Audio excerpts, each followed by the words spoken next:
All right, how's it going, everybody? Today we're going to talk about a very special topic: how to show up powerfully. How to show up powerfully. Now, I know you guys have shown up powerfully at times. You may have experienced an elevated feeling of I can do this, there's nothing that can stand in my way. Have you ever felt like nothing could stop you? But then other times you just can't seem to get up. You just can't seem to get your head together. You just can't seem to get in the game. Well, we're going to talk about why that happens and how you can step forth and show up powerfully each and every time. Stay tuned.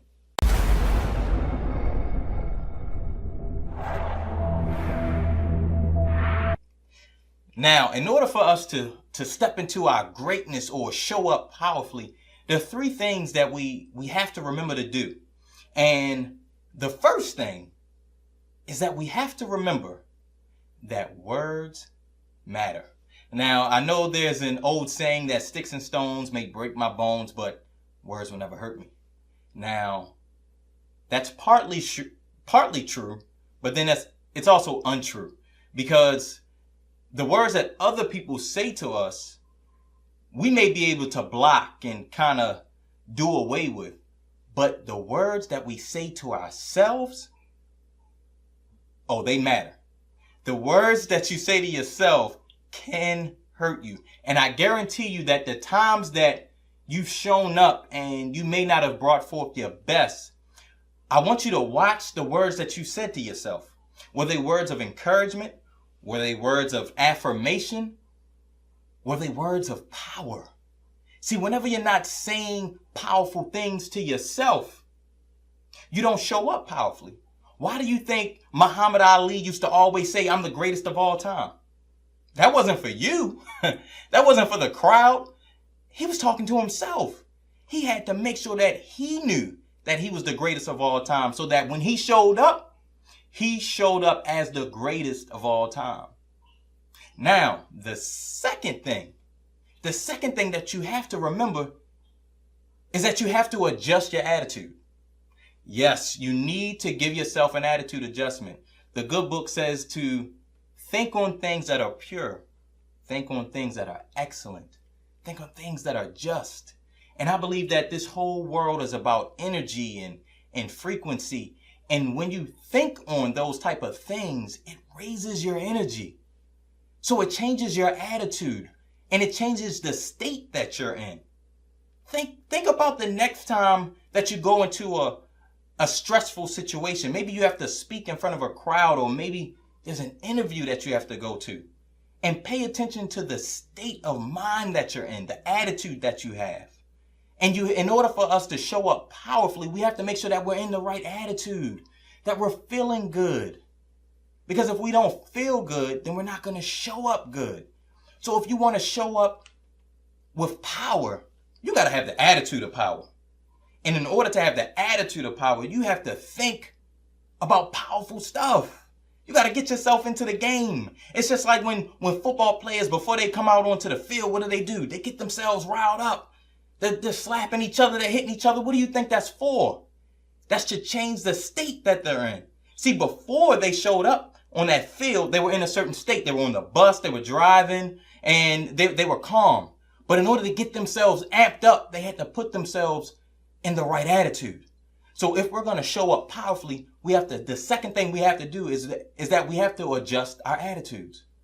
And listen, I want you guys to pay attention to this last one, because this last one is the most important thing that we got to remember if we want to show up with power each and every time. And I was reading this book, and she was talking about, the author was talking about exactly what we're talking about. And that is, why don't you always step into your power? Or why do you step back from it? And the question that she posed to the reader was that, what are you afraid of? And I really had to examine myself and ask myself, wow, those times that I am afraid to show up powerfully, what's the reason? And I think that my reason may be your reason too. So the third thing that you have to remember is that you have to stop trying to be liked.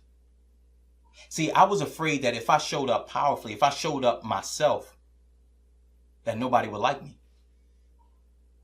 Think about how I think that humans are driven by the need to be liked. Everything that we do is about being liked. When guys approach a woman, he may lie to her. He may tell her that he works somewhere that he doesn't, or he makes a certain amount of money. Why? Because he wants her to like. He wants her to like him. Women do the same thing. You guys take 1,000 selfies just for that one, because you know that one is going to get you the most likes. And so what that does is it stops us from showing up powerfully. I never forget just the other day when I realized that I was afraid because I wanted people to like me. I had a job interview the other day. It was for a part-time job. And I said to myself, I'm going to show up myself. And if they don't like who I am, then clearly that's not the job for me. So when we stop trying to be liked, that's when we're able to be ourselves and show up fully and show up powerfully. So the next time you have to go out into a stressful situation, the next time you go outside into the world, if you want to show up powerfully, I want you to remember those three things. The first thing, remember that words matter. The second thing, adjust your attitude, get in the game. And the third thing, stop trying to be liked. As always, my good friends, it's your favorite author, speaking and life coach, Darren Mitchell, and I hope you guys are blessed.